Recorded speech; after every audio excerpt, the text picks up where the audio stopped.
যুবক যারা আছেন বিয়ে করে ফেলবেন, দেশে যেয়ে কি করবেন? বিয়ে করে ফেলবেন। কোন হারাম সম্পর্কে আমরা কখনো জড়াবো হারাম হারাম কোন রিলেশনশিপে আমরা কখনো থাকবো? এগুলো তো আপনাদের মধ্যে এখানে নাই, না?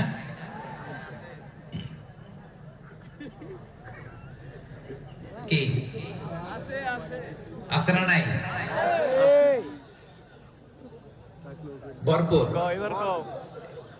ইন্না লিল্লাহি ওয়া ইন্না ইলাইহি রাজিউন। আল্লাহ তাআলা আমাদের চরিত্রকে হেফাজত করার তৌফিক দান করুন। আমিন। তাহলে সামনে যারা দেশে যাবেন, দেশে যেয়ে কি করবেন? বিয়ে করবেন। ওই যে বিয়ের কথা শুনে কত খুশি হয়ে গেছে দেখেন। বন্ধু বিয়ে করবে, আমার বিয়ে।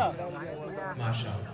এই বিয়ের মাধ্যমে হালাল দাম্পত্য জীবন আল্লাহ তাআলা উপভোগ করার সুযোগ আমাদেরকে দান করেছেন। তাহলে বিবাহ বহির্ভূত কোন সম্পর্কে আমরা জড়াবো না। ভুল করে যদি কোনো হারাম রিলেশনশিপে থাকি, আজকের এই আলোচনার পরে আল্লাহর কাছে তওবা করে সেখান থেকে ফিরে আসবো ইনশাআল্লাহ। কি বলেন, পারা যাবে তো? ইনশাআল্লাহ। কয়টা বললাম? 10টা। এটা সবার জন্য।